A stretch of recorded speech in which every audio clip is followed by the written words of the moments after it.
les aclaro, que el práctico lo teníamos para el viernes, como en ese horario inicialmente me habían dicho que tenían epidemiología, lo pasé para el lunes de la semana que viene, que no hay actividades de práctico, así que no tenemos inconveniente en darlo ese día. ¿De acuerdo? ¿Le pueden avisar a los chicos de la comisión 1?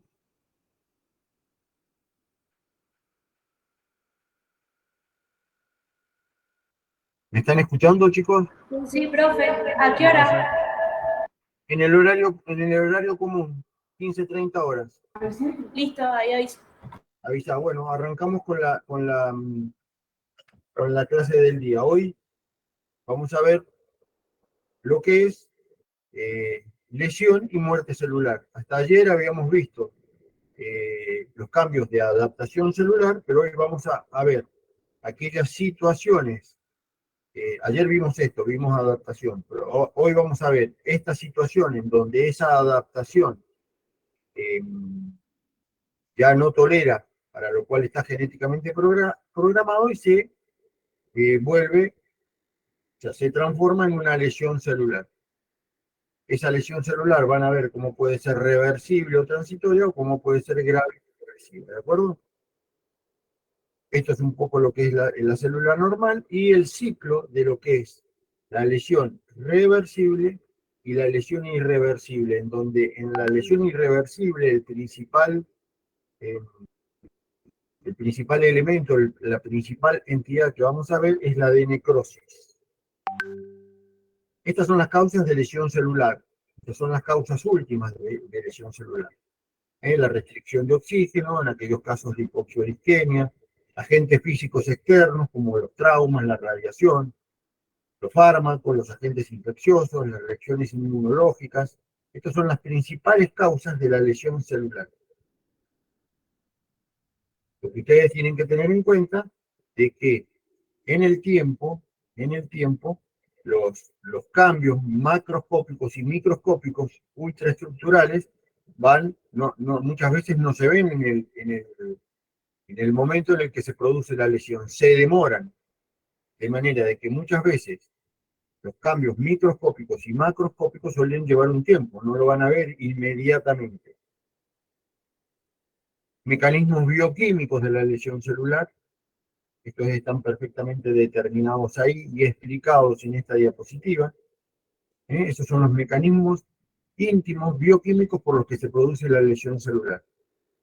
En la lesión celular reversible, como su nombre lo indica, son las fases iniciales o leves de la lesión. O sea que muchas veces cuando cesa, el estímulo cesa, la célula se recupera. Pero ya ultraestructuralmente, o sea, con el microscopio electrónico, se pueden ver cambios de alteraciones de la membrana plasmática, dilataciones del retículo endoplásmico, se forman vesículas, ¿de acuerdo? Y hay cambios microscópicos. Los cambios microscópicos de la lesión celular reversible son el edema celular y el cambio graso. Edema celular. Yo acá, si ustedes ponen atención, la definición de edema celular es hinchazón o tumefacción celular. Se denomina también tumefacción turbia. Acá, en el edema celular, los cambios ocurren adentro de la célula. Ocurren adentro de la célula. Generalmente, cuando ustedes en la práctica escuchen la definición de edema, es un signo muy común a muchas enfermedades que se manifiesta como una hinchazón de los tejidos blandos, pero debido a la acumulación de líquido en el compartimento intersticial. No confundan este edema como signo clínico, que ustedes lo van a ver en la insuficiencia cardíaca, en las trombosis, con el edema celular. El edema celular es un fenómeno microscópico. Cuando ustedes hablen de edema, esta es la definición que se tienen que acordar. Se junta líquido en el compartimento intersticial. Así es como se ve la tumefacción en los hepatocitos, vacuolas intracelulares de líquido transparentes. Un riñón con un edema celular se presenta tumefacto, agrandado, pálido. vuelvo a reiterarles que es importante que conozcan los tamaños y los pesos de los riñones normales. Tumefacción hidrópica de los túbulos renales, ¿eh? Los túbulos, ahí ven los núcleos, se junta líquido en su interior. Segundo cambio reversible, celular reversible. Ayer recuerden, vimos los 4 cambios de adaptación celular. Ahora vemos los 2 cambios de lesión celular reversible.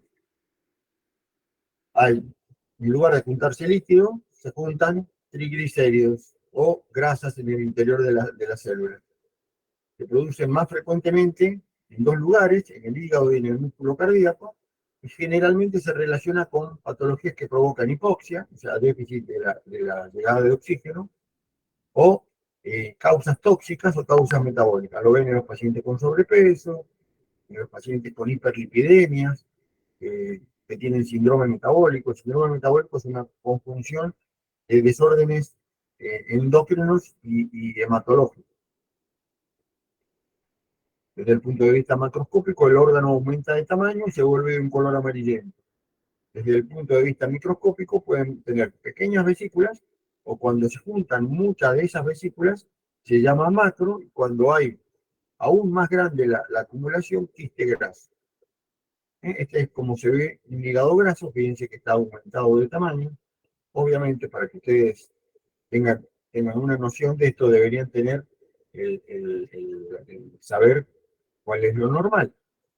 Un hígado normal, como se ve un hígado normal, ahí ven el núcleo, ven la célula, recuerden lo que hablamos siempre de la relación núcleo-citoplasma, 1:4 o 1:6, para que ustedes sepan comparar. Otra cosa muy buena uno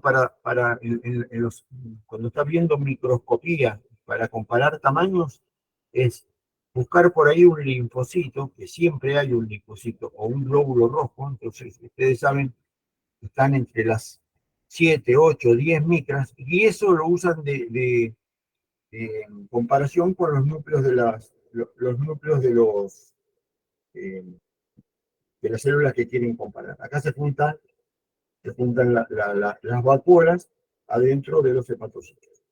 Acá es mucho más evidente, ya hay quistes, ¿ven? A la hematoxilina y eosina se ve con esas características. Microvesículas, macrovesículas.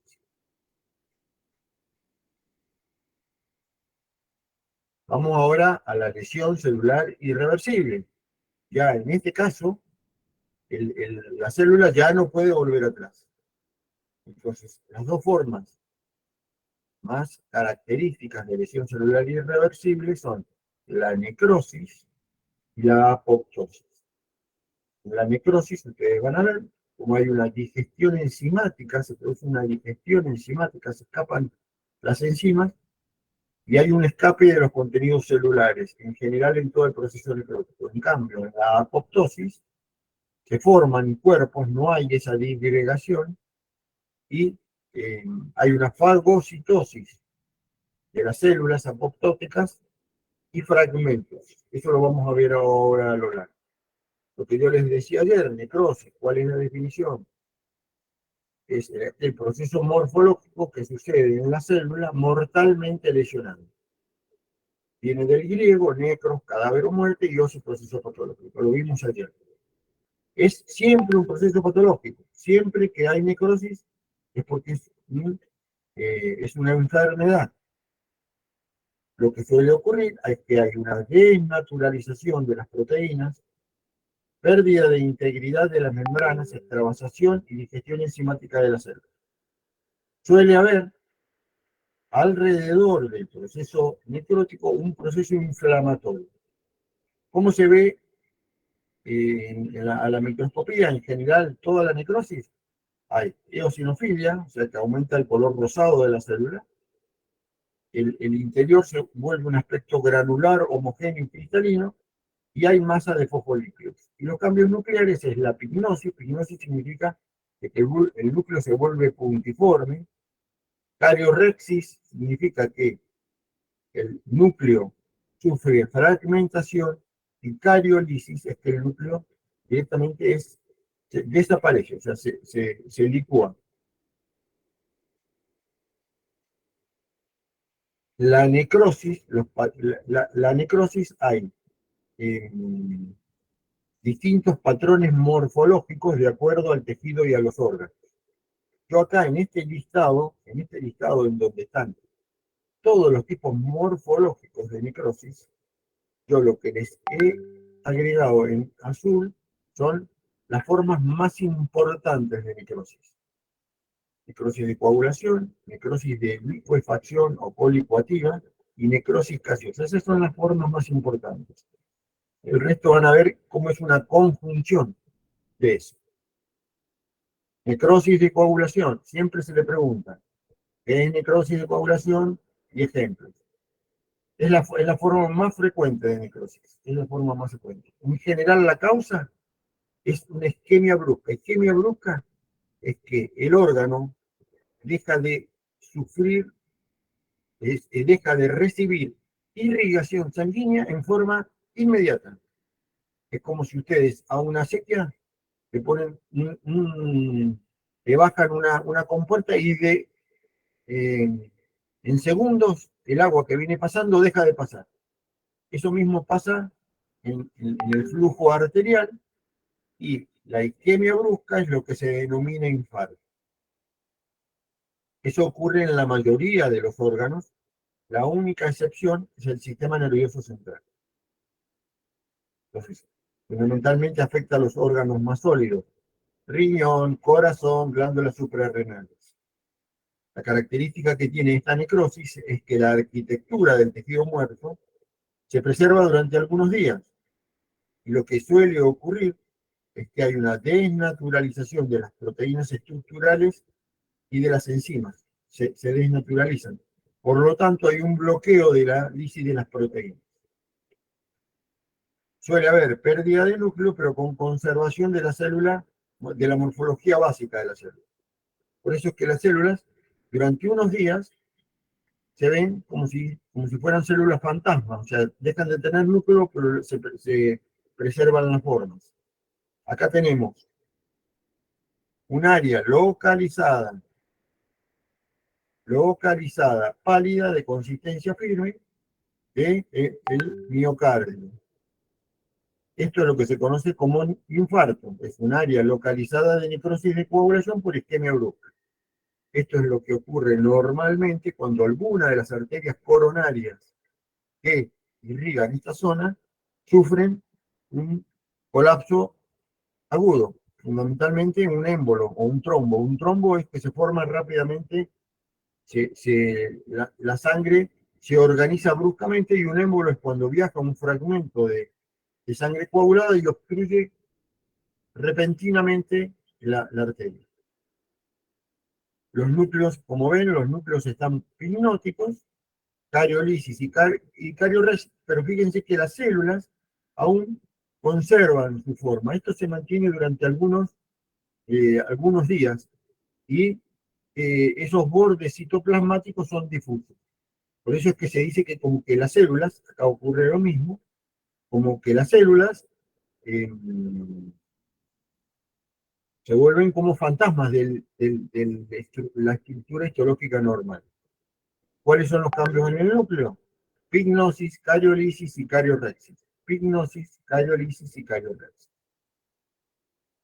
En este caso, fíjense cómo en un vaso, el infarto, perdón, en un vaso el infarto tiene forma de cuña. Hay varios infartos, pero fíjense cómo tiene forma de cuña. ¿Ven? Acá se diferencia bien la parte normal de la parte isquémica. En el riñón también suelen tener forma de cuña. ¿Ven? Que tiene forma de cuña. Con el vértice hacia la zona de la pelvis o del ilio. El motivo de esto es que, como la irrigación viene desde la zona de la pelvis hacia la periferia, una pequeña oclusión de una arteria acá determina que un sector que tiene forma de cuña se quede sin irrigación. ¿Ven? Este es el aspecto macroscópico de una necrosis de coagulación o de un infarto en un riñón. Acá ven otros aspectos, zonas más localizadas. A veces no tienen esa forma, tienen formas más pequeñas. Desde el punto de vista microscópico, sombras estructurales de los glomérulos. se ven como si fueran los fantasmas del tejido normal. Esto es tejido normal, esto es tejido que está experimentando la necrosis. Lo mismo. Vuelvo a repetirles, chicos, miren todas las diapositivas, lean los enunciados que se les coloca, traten de diferenciar. Pasamos a la segunda forma de necrosis, la necrosis hemorrágica. Esta es un subtipo o una variante de la necrosis de coagulación.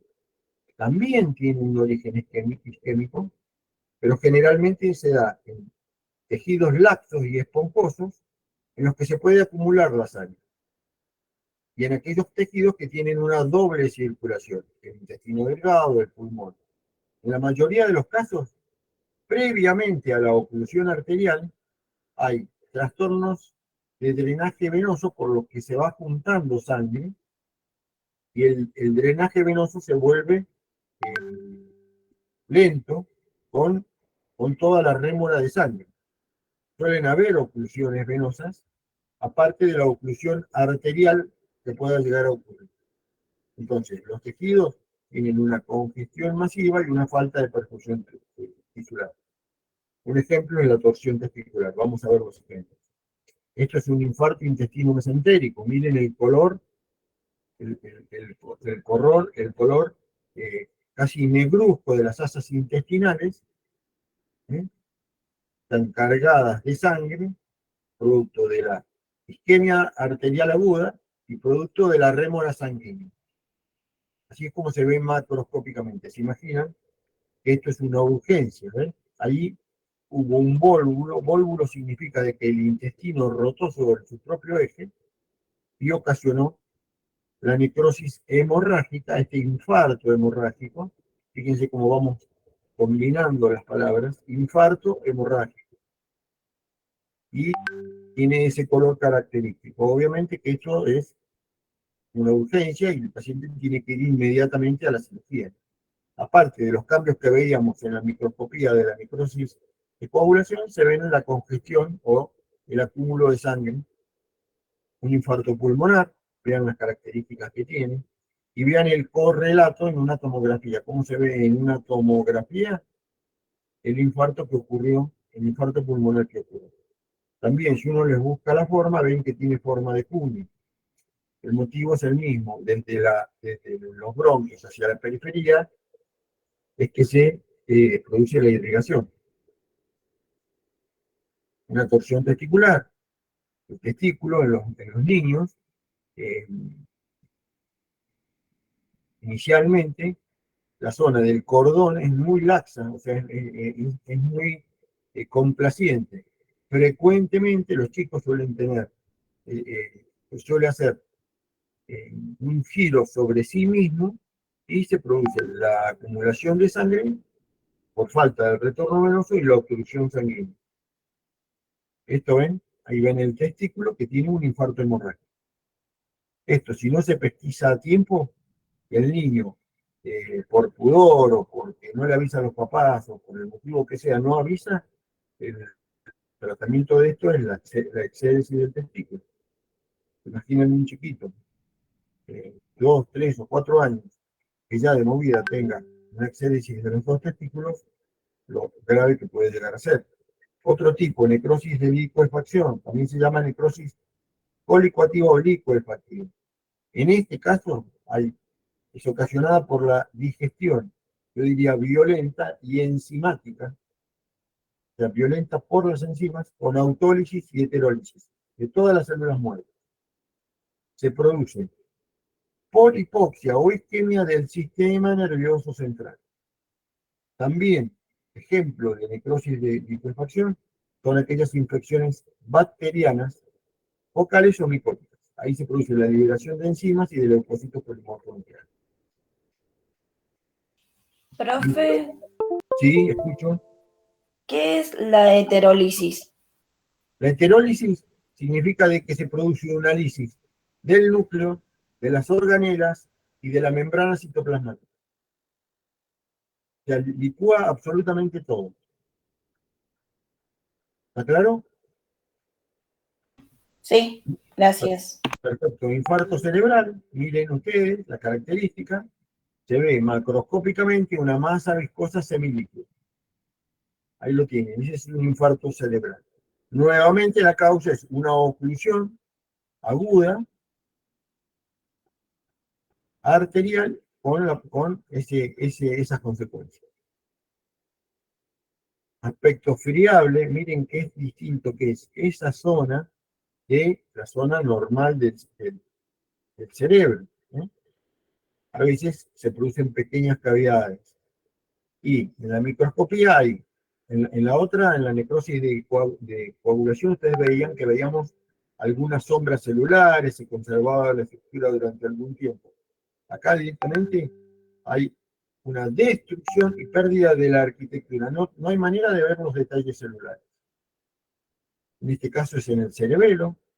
Fíjense cómo se ve ese aspecto necrótico de consistencia cremosa, y en este caso ese color amarillento verdoso es lo que se conoce como pus.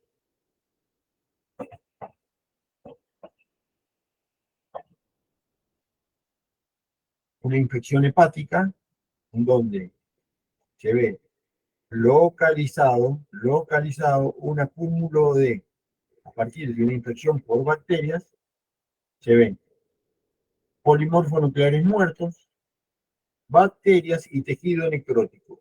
La mezcla de esos elementos, de los piocitos, de las bacterias y del tejido necrótico, es lo que se conoce como pus. ¿De qué es pus? Es una colección formada por piocitos, por bacterias y por tejido necrótico, generalmente producto de una infección bacteriana. A veces la micótica también da esa característica. Acá ven bien la diferencia entre la zona del hígado normal, o lo que va quedando, y la zona de la infección. Necrosis gaseosa, esta es otra de las formas principales. Es una combinación en realidad de la de coagulación y colicoativo. Gaseoso, viene del latín casium, que significa queso. Ya van a ver que eso es por el aspecto macroscópico que tiene. Este tipo de necrosis es casi típicamente causada por las micobacterias, por los gérmenes, las micobacterias que ocasionan la tuberculosis. Y los focos inflamatorios que se producen se denominan granulomas. El mecanismo íntimo es la desnaturalización de lípidos complejos de las membranas celulares. La micobacteria, ya la van a ver, cuando veamos tuberculosis, qué capacidad inmunogénica tiene sobre el huésped. Una tuberculosis pulmonar, fíjense, hay áreas amorfas, friables y disgregables de color blanquecino amarillento. Eso es lo que se conoce como casium. En el caso de los nódulos linfáticos también, ¿ven cómo tiene ese aspecto? Esto cuando uno lo toca se disgrega. Nuevamente, focos de necrosis. Cuando ya hay muchos focos, uno tiene que empezar a pensar que pueda tratarse de alguna otra entidad. Definición de granuloma. Si ustedes adoptan esta definición, les va a servir para el resto de su vida. Es una masa más o menos esférica de células inmunes o inflamatorias crónicas que se forman cuando el sistema inmunológico intenta aislar una sustancia extraña que ha sido incapaz de eliminar. Esto es la definición de un granuloma. Es un tipo de inflamación crónica. Lo pueden observar en muchas enfermedades. Miren la lista que tienen de enfermedades de los que yo les puse ejemplo. Enfermedades infecciosas y enfermedades no infecciosas. Normalmente uno lo que les pregunta es, ¿qué es un granuloma? ¿En qué enfermedades se ve? Entonces ustedes tienen que dar esta definición y dar ejemplos de cada uno. Miren todas las enfermedades en las que se puede producir. Algunas las deben haber conocen o las deben haber sentido nombrar y otras no las deben conocer. Entonces, en este caso, en la tuberculosis, lo que uno ve son células fragmentadas o lisadas, residuos granulosos limitados por un borde inflamatorio diferenciado. Esto es lo característico y típico. Tenemos focos centrales de necrosis gaseosa, que es como se ve ahí, que yo les estoy mostrando. Están rodeados de células epitelioides, linfocitos y fibroblastos. Y hay unas células gigantes, ustedes las pueden apreciar ahí, que tienen núcleos, forma de herradura, que se denominan células gigantes tipo Langhans. Estas son las células gigantes tipo Langhans. Las células epitelioides, que son esas células, no son más que histiocitos que reciben el nombre por el hecho de tener el citoplasma de color rosado similar a las células epiteliales escamosas. Por eso se llaman células epiteliales. Necrosis enzimática de la grasa. Esto es bastante raro, pero se suele ocurrir. El término de necrosis grasa no denota un patrón típico, o sea, acá no podemos identificar si es necrosis gaseosa, si es necrosis colicuativa o necrosis de coagulación. Ocurre típicamente en las pancreatitis agudas, ya sea por infección, trauma o isquemia. Hay áreas focales de destrucción de la grasa generada por la liberación de las enzimas pancreáticas, una intensa reacción inflamatoria y un fenómeno de saponificación de las grasas.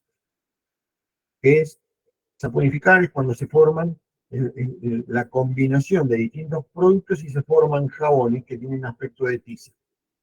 Esto se debe a que se produce un derramamiento de las enzimas pancreáticas al interior del órgano. Suelen ser enfermedades eh, muy graves, con un alto porcentaje de mortalidad. Pueden haber depósitos basófilos ¿eh? de calcio con una reacción inflamatoria.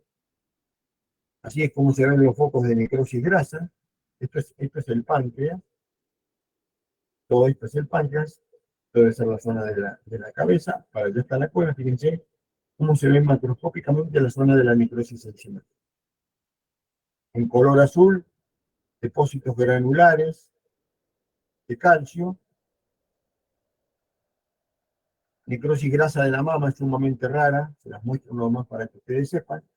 Es un proceso inflamatorio agudo, muy poco frecuente. Es benigno, se dan mujeres obesas. Y el tejido necrótico es reemplazado por un quiste o tejido cicatrizal. ¿Eh? Generalmente se produce en mamas que han sufrido traumatismos, cirugías o radioterapia. Tienen que tener en cuenta que el diagnóstico principal es el de un carcinoma de mama. Masa redondeada, firme, cápsula fina. ¿Eh? El contenido, un contenido gaseoso, un contenido de tipo graso. Así es como se ve en la mama, esas son las áreas de la necrosis mamaria, y en casos de radioterapia se suele ver de este aspecto.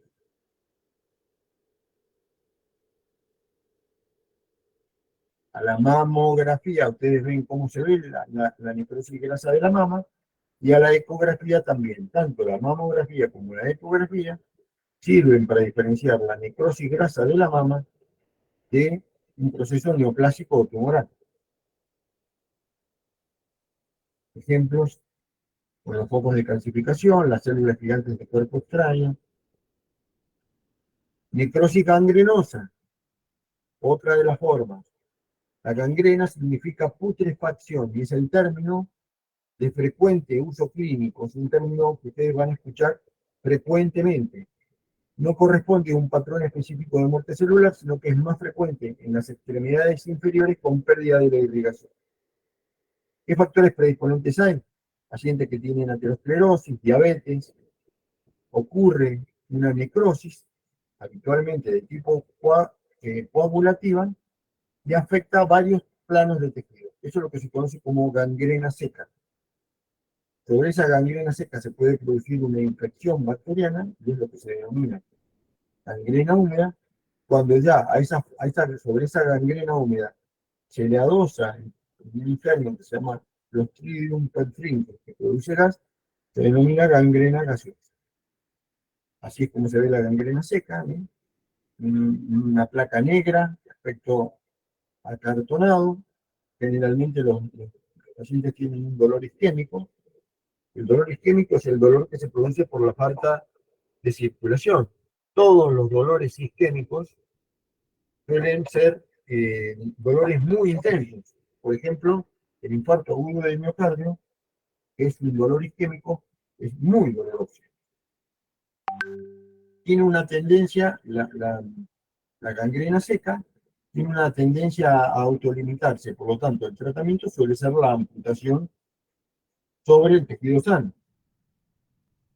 En el caso de la gangrena húmeda, ocurre una infección bacteriana agregada, y acá ya el tejido, ustedes ven que tiene un tejido reblandecido, ya no tiene ese aspecto seco y acartonado, y ven cómo el proceso infeccioso va avanzando. Acá ya no hay delimitación clara entre el tejido sano y el tejido afectado. Entonces siempre las amputaciones se hacen mucho más altas de donde se originan. Y la gangrena gaseosa, que es la que se produce por el Clostridium perfringens, es una verdadera urgencia. Es un proceso donde hay una toxemia y un shock séptico, y el paciente, si no se lo opera en forma inmediata es en la próxima media hora, el paciente se muere. Y hay que ser extremadamente agresivo a la hora de resolver estos problemas, así como se ven macroscópicamente, ¿eh? La piel negra, rojiza, hay ampollas, hay hemorragia, hay una muy mala delimitación, y acá sí, ya no, uno lo que tiene que ir a ver, acá ya no es amputar a partir de la rodilla, sino que hay que ir mucho más arriba. Es muy importante que conozcan la entidad. En aquellos casos en donde desarticular o amputar se vuelve un poco más complejo, las limpiezas las toilette significa limpiar, tienen que ser muchas más agresivas. La necrosis fibrinoide, le voy a decir dos o tres cosas, es una necrosis de tipo inmunológica. Se ve en la pared de algunas arterias en algunos procesos inmunológicos y suele ir rodeado de un intenso proceso inflamatorio. Es una forma que la van a ver en algunas enfermedades inmunológicas, y ese aspecto rosado, acidófilo, y con engrosamiento de la pared y con reducción del flujo es lo que suele provocar frecuentemente trombosis. Trombosis es que esa sangre que le cuesta pasar a través de ese vaso se termine coagulando.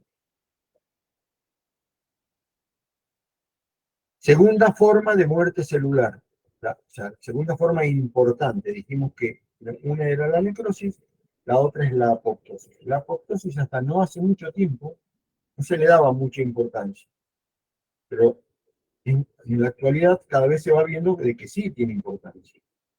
La definición es que es un mecanismo de muerte celular que está inducido por procesos de suicidio programado. O sea, la célula está genéticamente regulada y programada para que las células que van a morir activen sus enzimas, degradan el ADN, las proteínas y el núcleo y se mueren.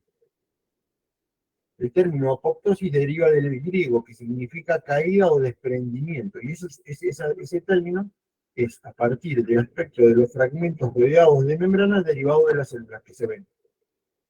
Es un proceso distinto de la necrosis, porque la apoptosis está regulado genéticamente, o sea, la célula ya sabe el tiempo en el que tiene que vivir y el tiempo en el que tiene que morir.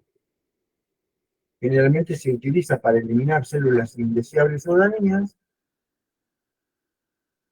y no suelen producir una reacción inflamatoria. Tema frecuentemente preguntado. Este cuadrito, el motivo de su presencia es para que ustedes vean organela o sector por sector cómo es la necrosis y cómo es la apoptosis. Es un cuadro muy útil para que ustedes comparen y se den cuenta cómo es un proceso u otro. Causa de las apoptosis. Hay causas en situaciones fisiológicas, que es todo este listado. O sea, por ejemplo, el endometrio en el ciclo menstrual, algunos linfocitos inmaduros de la médula ósea del timo. Estas son situaciones fisiológicas en las que se produce la apoptosis. Y hay muchas situaciones patológicas, ¿eh? Por ahí la que más importancia le vamos a dar es aquella que se produce en los procesos neoplásicos, o en los procesos neoplásicos, ¿sí? Radiación, fármacos, muerte celular inducida por linfocitos. Bueno, uno hoy en día en donde más importancia le da precisamente es en las enfermedades de tipo eh, cancerígenas o tumorales. Estos son los cambios morfológicos. Hay una retracción de las células, se condensa la cromatina, se forman vesículas y se forman los cuerpos apoptósicos o apoptóticos. Esto es un ejemplo en el hígado, ¿sí? Células apoptósicas de la epidermis infectadas por el virus del papiloma. Esto es distinto de los poilocitos que veíamos ayer. En este caso se ven cuerpos apoptóticos, ahí ven apoptósicos, se le puede llamar también, tratados en un cáncer de mama, tratados con una droga que se llama ciclofosfamida. Otros tipos de cambios morfológicos. ¿Cómo se ve en la microscopía electrónica la necrosis? ¿Y cómo se ve la apoptosis? Ven los cuerpos. Los mecanismos de la apoptosis, en realidad hay dos vías, una vía intrínseca o una vía extrínseca. Son dos vías totalmente distintas y el proceso fisiopatológico es bastante complejo. Generalmente, como ustedes sepan que son esos dos mecanismos los que existen, alcanza y sobra y que tengan el concepto. El término de apoptosis fue acuñado por Kerr en 1972. Es uno de los términos que más consultas tiene en la literatura médica. Premio Nobel para ver cómo se regulaba genéticamente enfermedades vinculadas a la apoptosis, puede ser enfermedades asociadas a la inhibición y enfermedades asociadas al aumento de la apoptosis. Y fíjense todo el estado. Lo que yo les decía, enfermedades asociadas a la inhibición de la apoptosis, que se evita que la célula se muera en forma programada y su vida se prolonga en forma indefinida. Eso es lo que ocurre en muchos cánceres. Y en otros, al contrario, lo que ocurre es que las células se mueren mucho antes de lo que deberían. La necroptosis es una forma de muerte celular que se asemeja a la necrosis morfológicamente, pero desde el punto de vista mecanicista es muy parecido a la apoptosis. Entonces, es un híbrido entre necrosis y apoptosis. Tiene una genética de programación y tiene una microscopía de una necrosis, o sea, de algo patológico. El inicio, también hay dos vías. El inicio es semejante al de la vía extrínseca de la apoptosis, la que se conoce como receptores de la muerte.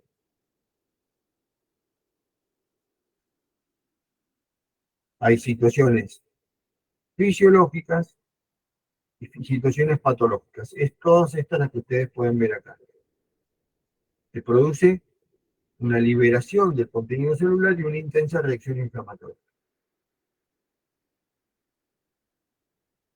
Piroptosis, forma de muerte celular programada que va acompañada por la liberación de interleuquinas que producen fiebre, por eso se llaman piroptosis.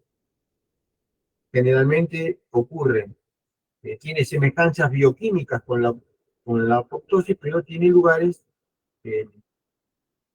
característicos y etiologías características. Son células infectadas por gérmenes.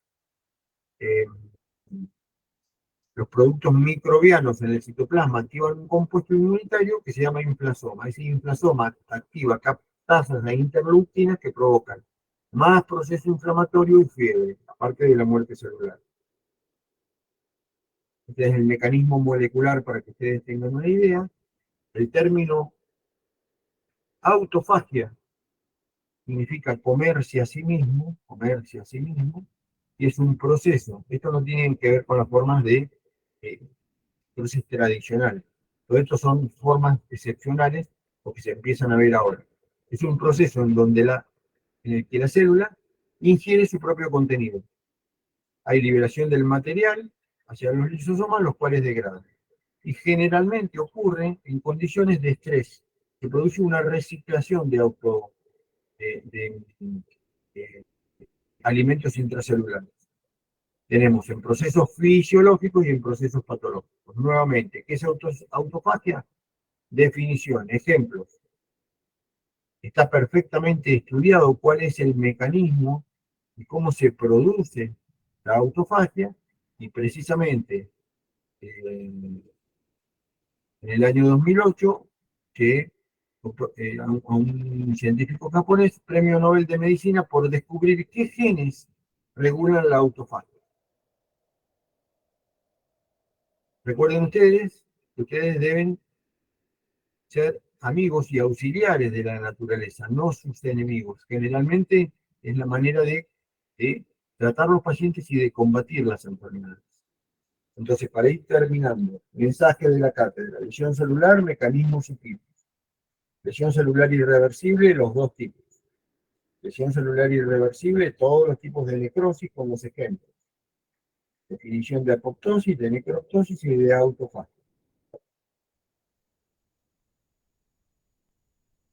Preguntas, chicos, que me quieran hacer. Estamos bien dentro de los tiempos que espero para no cansarlos.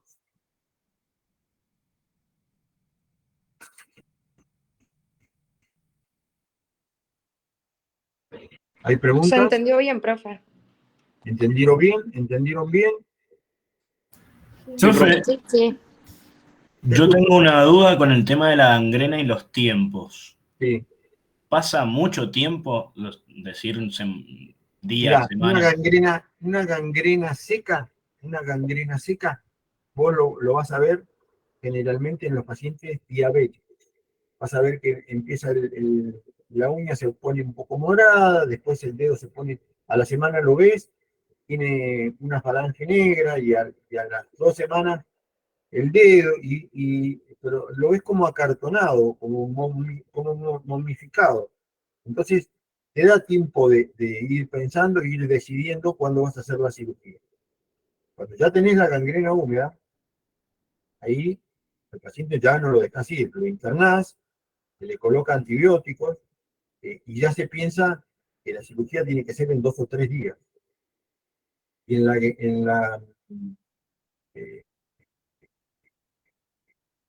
en el último tipo, no recuerdo ahora que habíamos Claro, en visto. la gaseosa era lo de la media hora. En la necrosis gaseosa, por empezar, vos vas a sentir el olor cuando el paciente vaya entrando al hospital.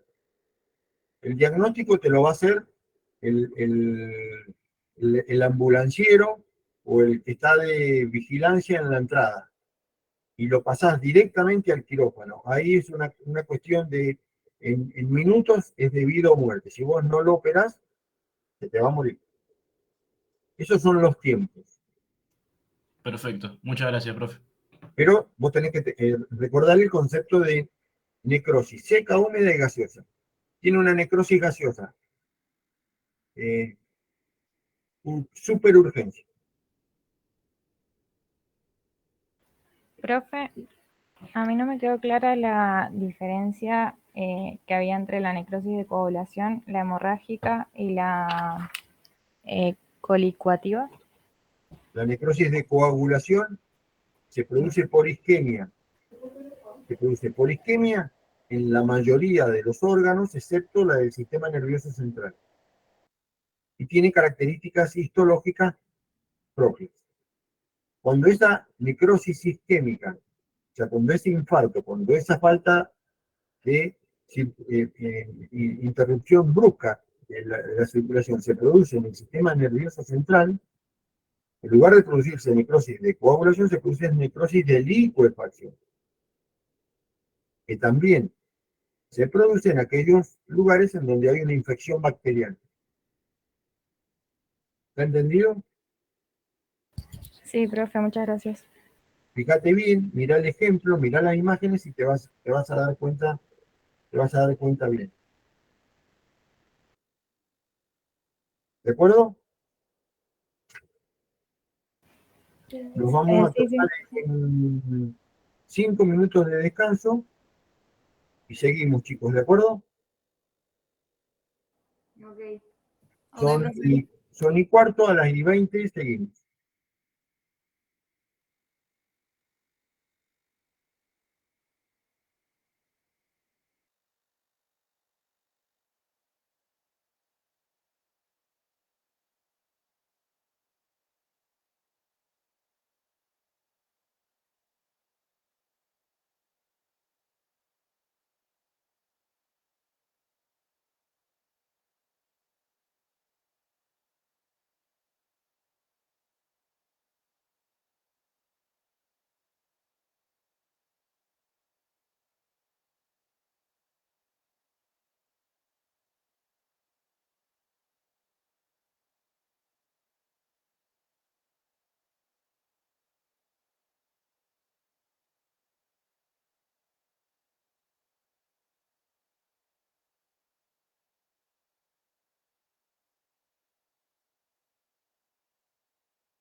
Bueno, chicos, seguimos, segundo teórico.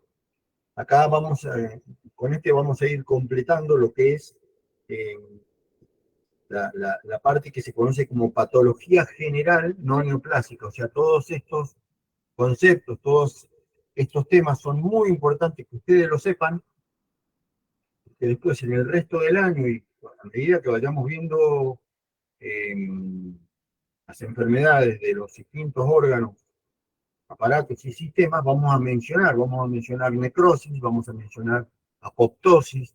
Entonces es importante que ustedes sepan esos conceptos, porque si no después se pierden. Este es un teórico extenso, pero no me voy a demorar más de los 40 minutos que normalmente deben localizarse.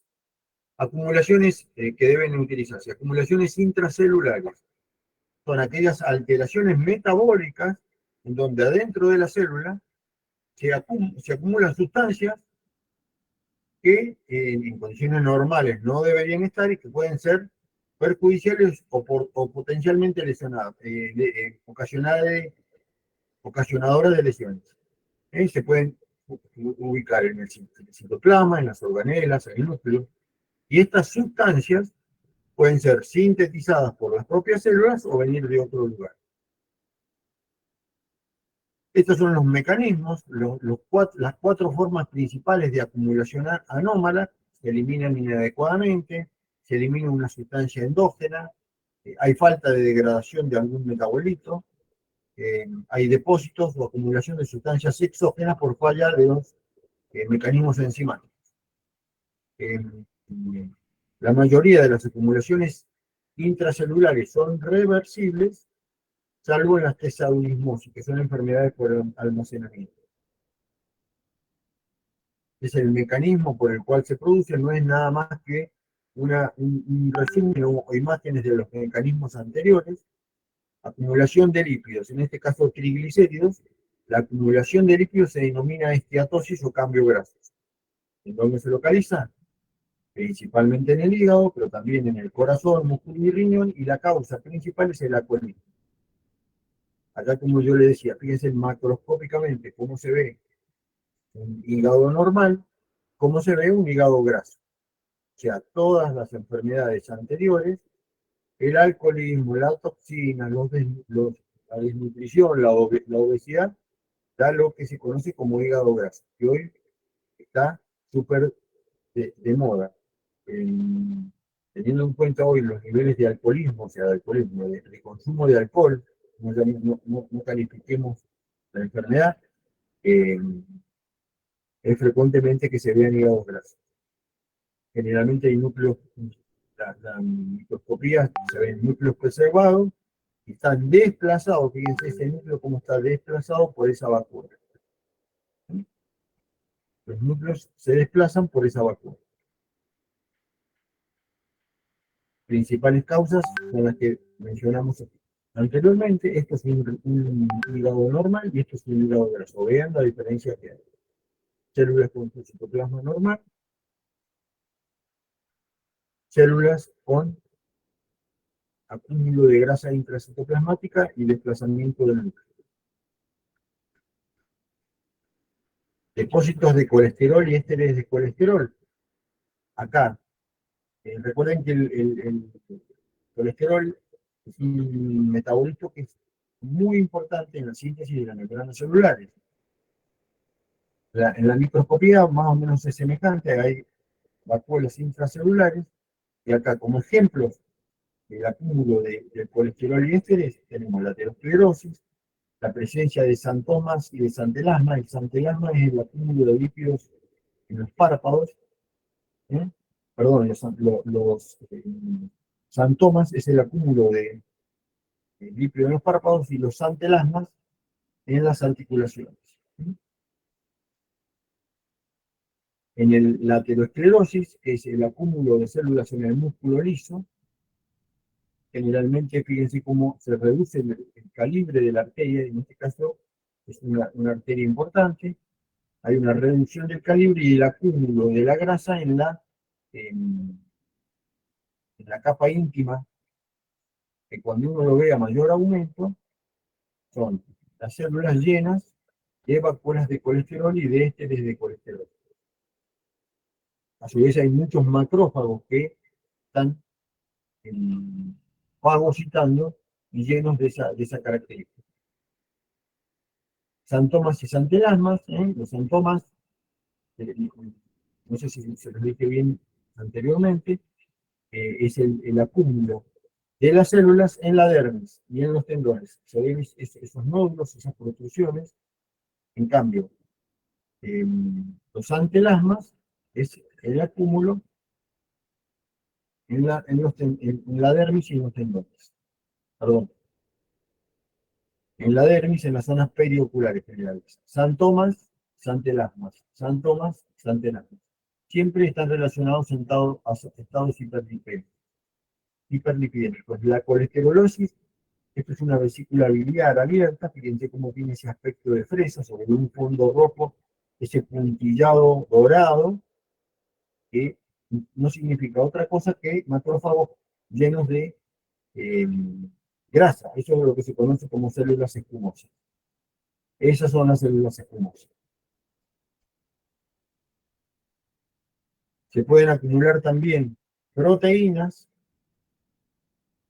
generalmente se presentan como pequeñas gotas y hay múltiples causas. Vamos a ver algunas. Los cuerpos de Russell son grandes inclusiones de tipo eosinófilo, que no son otra cosa más que inmunoglobulinas sintetizadas por células plasmáticas, por ejemplo, en algunas lesiones como el plasmocitoma. Acá tenemos túbulos contorneados proximales con depósitos.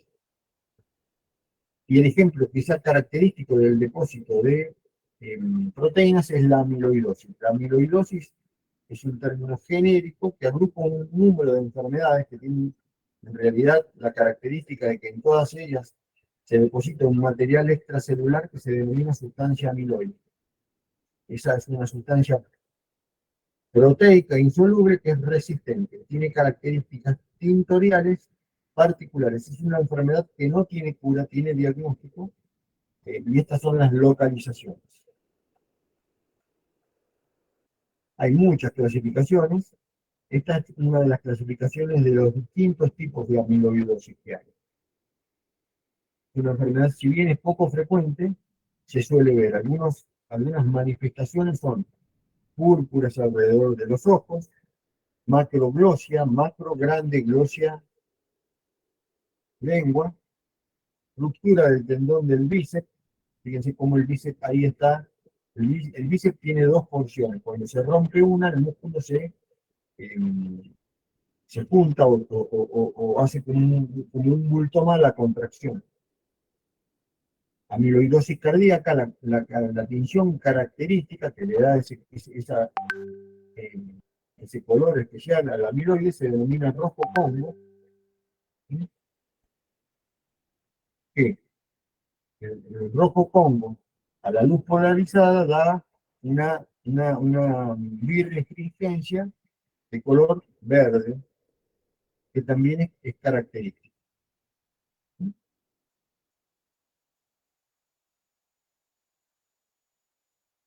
La acumulación de glucógeno, los carbohidratos se pueden acumular de distintas maneras, fundamentalmente en algunas enfermedades como la diabetes mellitus, y se depositan en distintos lugares.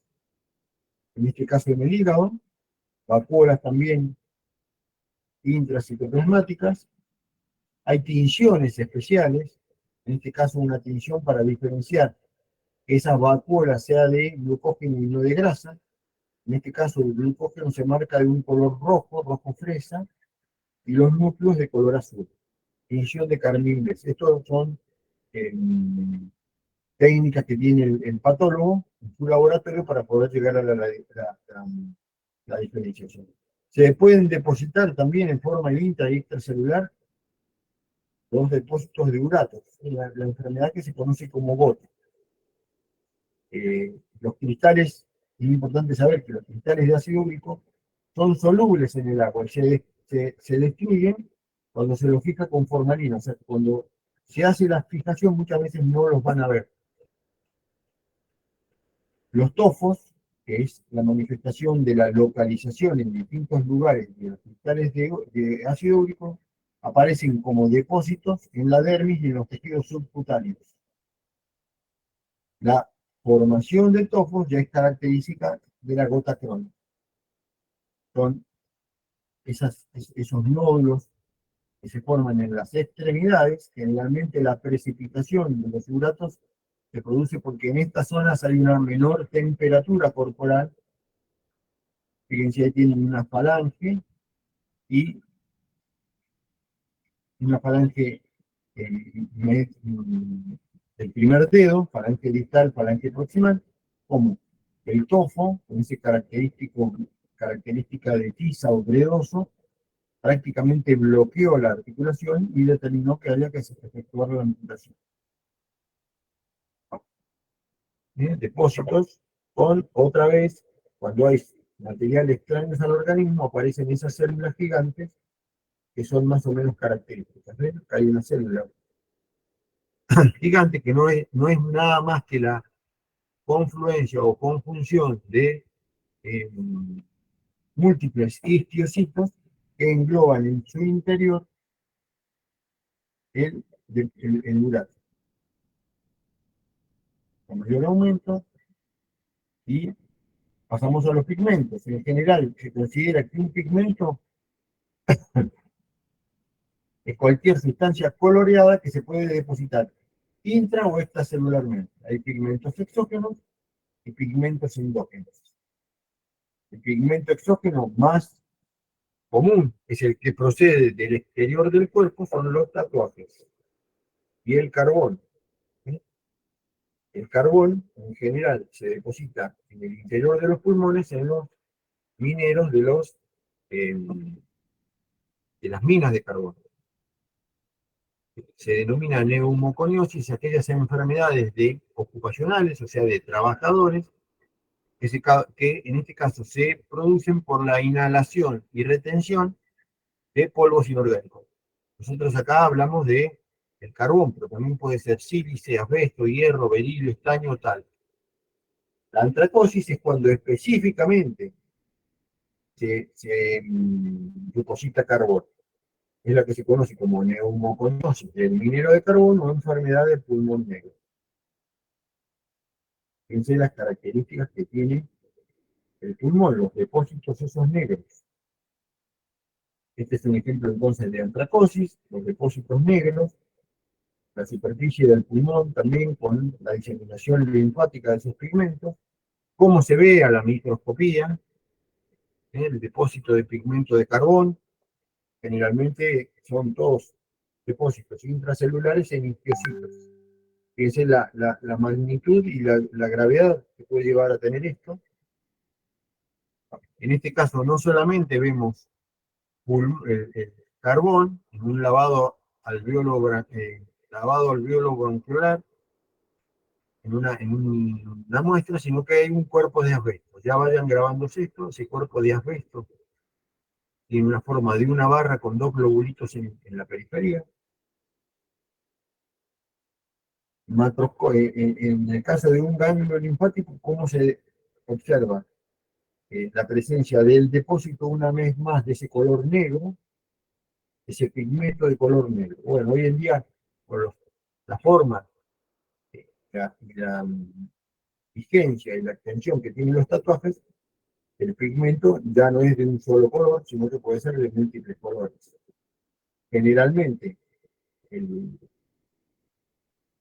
principio de un tatuaje es acumular en la dermis, en los fagocitos de la dermis, los depósitos de tinta, dándole lugar a las distintas formas, dibujos y demás. Entonces, en la dermis aparece esa coloración. A mayor aumento y a mayor aumento. Es como le da la coloración. Dentro de los pigmentos endógenos tenemos la lipofucsina. Lipofucsina se denomina también lipocromo o pigmento del desgaste. Es un pigmento insoluble de color amarillento y de localización perinuclear, en este caso en el músculo cardíaco, y es un pigmento que indica cambios regresivos lentos. Y ahí lo ven, ahí también. Y la génesis es la lesión por liberación de radicales libres y peroxidación. En este caso, una neurona del sistema nervioso central. Esto no va a afectar en general el funcionamiento, pero indica que hay fenómenos regresivos. La hemosiderina, que es otro pigmento endógeno, es un derivado de la hemoglobina. En este caso es de color amarillo dorado. Fíjense que es distinto. Y es una forma de almacenamiento del hierro en forma de apoferritina por exceso local o sistémico. Un ejemplo en un pulmón, un ejemplo en un riñón. Hepatocitos con abundante depósito de hemosiderina en la médula ósea. Se suele observar después de una hemorragia importante. La bilirrubina, recuerden también que es un derivado endógeno derivado del grupo hemo, se deposita en el hígado. El color acá ya es de color amarillento, en algunos sectores negro. Otro ejemplo, puede haber lagos de depósito de bilirrubina y la manifestación clínica de esto es lo que se conoce como ictericia. La ictericia es la coloración amarillenta de la piel, de las mucosas y de órganos internos. Es cómo se compara una mano normal con una mano con ictericia. Uno lo aprecia a simple vista en la cara y en las eróticas de los pacientes. La ucronosis, el ácido homogentífico, es nada más un detalle eh, anecdótico, podríamos decir. Se deposita un pigmento negro en pacientes con alcaptonuria. La enfermedad se denomina ucronosis.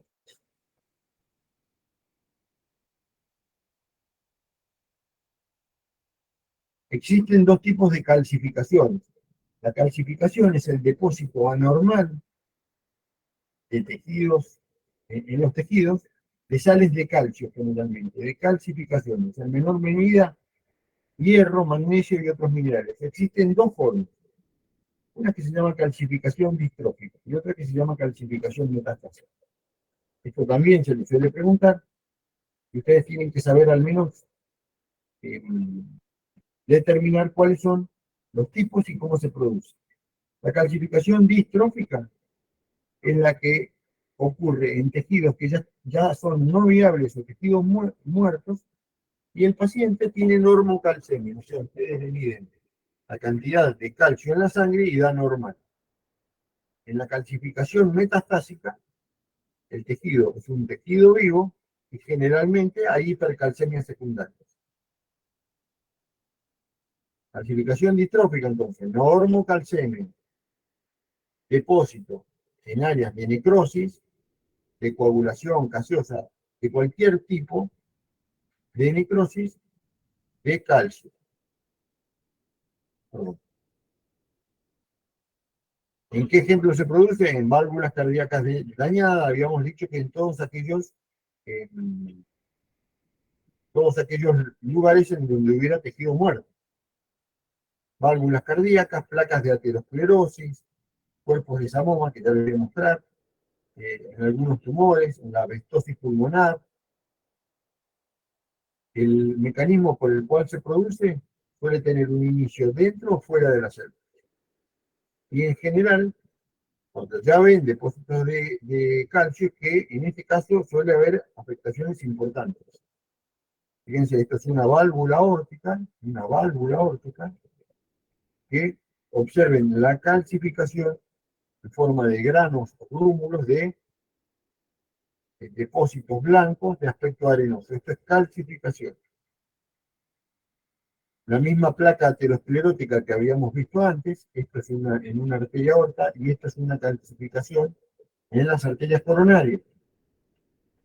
Cuando uno dice que esto tiene implicancia clínica, significa que esto puede determinar trombosis, esto puede determinar isquemia e infarto. ¿Ven cómo ya empezamos a manejar términos, a dar ejemplos? Si ustedes no los tienen más o menos frescos, se van a perder. Así es como se ven las calcificaciones arteriales. Obviamente, cuando uno palpa desde el exterior la calcificación, se nota la arteria dura y es difícil palpar el pulso, lo que les lleva a pensar que puedan estar calcificadas, y hay una obstrucción blanca del flujo. Estos son depósitos heterotópicos de calcio en tejidos óseos, en tejidos de partes blandas, perdón. Calcificaciones distróficas, que se denominan cuerpos de Samoma.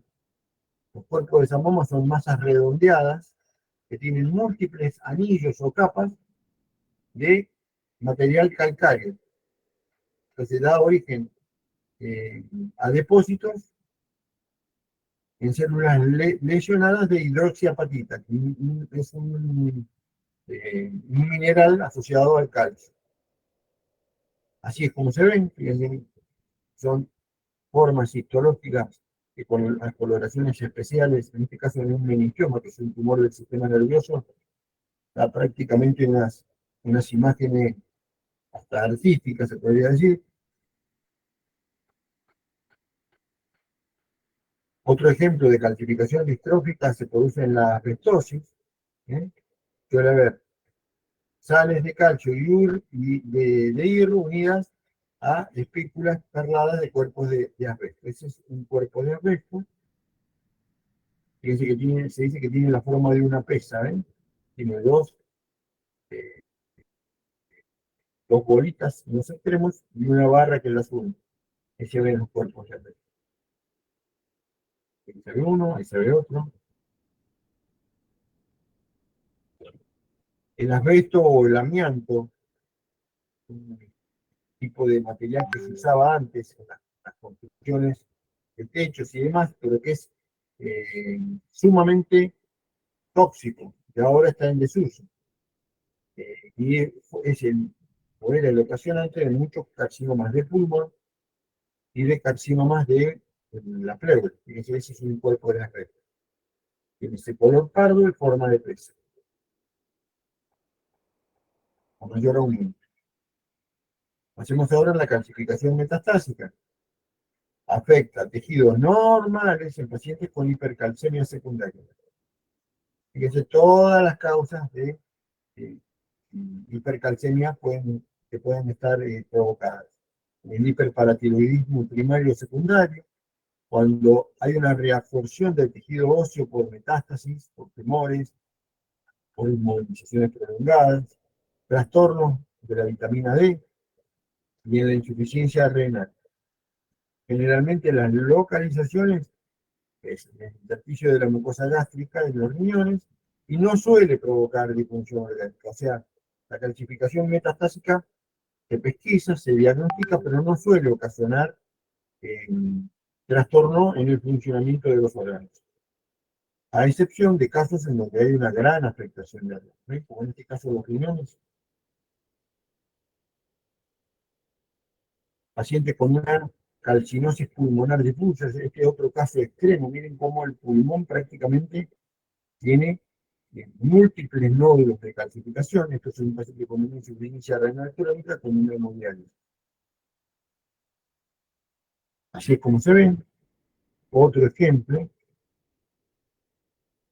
calcinosis cutánea. Los depósitos de calcio se producen en las articulaciones y en las partes blandas.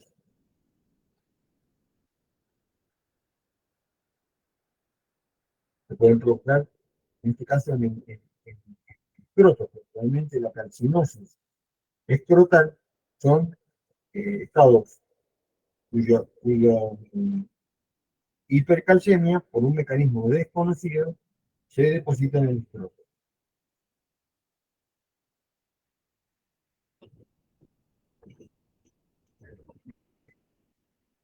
Degeneraciones extracelulares. Esto nada más se los menciono y se los voy a pasar rápido. La amiloidosis es una de ellas. Tenemos degeneración mixoide, degeneración fibrinoide y degeneración hialina. Son algunos ejemplos para más que nada para que ustedes tengan en cuenta que a veces hay acumulación de mucopolisacáridos que se localizan en la sinovial, en la aorta o en las válvulas cardíacas y que pueden ocasionar trastornos severos. En este caso, una clínica media que está ocupada por esa degeneración mixoide. Mixoide hace referencia a muco, una enfermedad que se conoce como enfermedad de Herday. Ruptura del ligamento cruzado, también por una degeneración mixoide del ligamento cruzado. Degeneración fibrinoide tiene casi que se toca con lo que vimos anteriormente de necrosis fibrinoide. Generalmente, si a la degeneración fibrinoide se le agrega necrosis, se denomina necrosis fibrinoide. Los ejemplos prácticamente son los mismos que los que vimos anteriormente.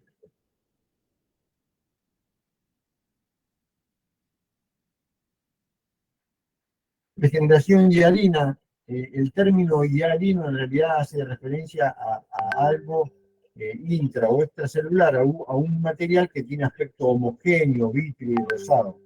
Generalmente es un término descriptivo, no corresponde a ninguna depósito específico, sino que uno van a ver como en la descripción dice se ven corpúsculos de aspecto hialino en el interior celular. En este caso se denominan cuerpos de Mallory en pacientes alcohólicos. Es nada más como para que ustedes tengan un ejemplo o sepan de qué se trata el concepto. No sé si he ido muy rápido, espero que lo hayan entendido. En general, son clases conceptuales. Ustedes, si leen, lo entienden bien y ven las diapositivas, lo van a entender perfectamente. Esto es un poco lo que vimos ayer en la clase inaugural. El buen médico trata la enfermedad. El gran médico trata al paciente que tiene la enfermedad. Recuerden que habíamos dicho de que la enfermedad tiene distintas manifestaciones en distintos pacientes. Entonces, muchas veces el médico no es un chef que hace una receta de cocina y siempre aplica lo mismo.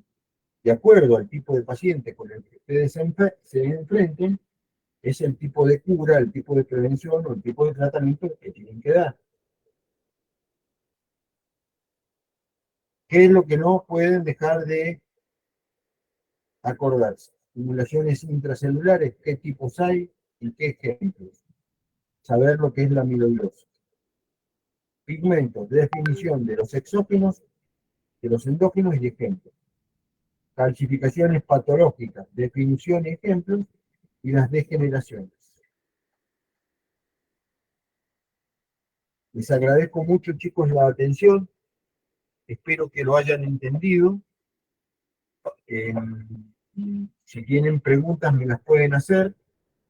Ya mañana empezamos con los prácticos, estén atentos.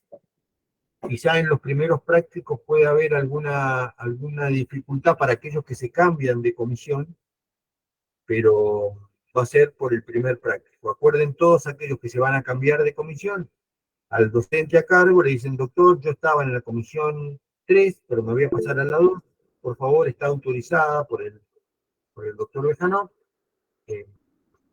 anóteme. Y ya después se acoplan y tienen todo el año el práctico con el docente. ¿Quieren hacerme algún tipo de preguntas? ¿Les quedó alguna duda aún del cursado o de lo que ayer vimos? ¿No? ¿Estamos bien? No, profe, muchas gracias. Aún así, si tienen dudas, por el mail institucional me pueden hacer las consultas que ustedes deseen. Profe, Cuídense, que tengan una buena tarde. le paso una pregunta Sí, por supuesto. del cursado. Nosotros los viernes cursamos en el horario supuestamente de 8 a 10. Y la semana del primer parcial, que es la semana del 24 y 28 de No, abril. para. Ujú. ¿Cómo que cursás de 8 a 10? Ah, sí. Uno de los horarios que subieron, o sea, que están pegados en la facultad, dice que cursamos metodología de 8 a 10. Sí, a ver, planteame otra vez el problema, Pilar. Sí, la semana del 26 al 28 de abril, que rendimos parcial, la comisión 1 supuestamente cursa también los viernes el trabajo práctico. Eso, Ya lo vamos a arreglar cuando lleguemos a ese lugar. Yo te explico. perfecto. Si vos ves el horario normal, Ujú. y de hecho, en teoría, la comisión 1, mañana íbamos a tener el trabajo práctico. ¿Se acuerdan que yo se los dije ayer? Sí. Bueno, yo después me fijé en el horario y me di cuenta de que ese horario lo había ocupado epidemiología. Ujú. Hoy me dicen de que no, que ese horario no lo va a ocupar epidemiología, pero para no seguir dando vuelta, Perfecto, yo se los pasé para el lunes, ya que la semana que viene no tenemos práctica. perfecto. Genial. Ya cuando llegue, para esta semana, cuando llegue, ya va a estar un poco más aclarada Los horarios, sí, sí, sí. los horarios y no vamos a tener tantos problemas. Ya que me haces la pregunta vos, Sí, tenés un problema serio, Pilar. dígame cuál. Tu hermana te dejó muy alta la vara, así que vos no podés ser menos que ella. No, no me diga eso, por favor. Así que te voy a exigir un poco más de lo que le exigía a ella. Por favor, mandale saludos y decirle que espero que esté bien. Bueno, muchísimas gracias, profesor. Cuídate. Nos vemos el lunes entonces. Chao. Hasta luego, que tenga Chao, lindo chao, día. cuídense. Hasta luego, profe.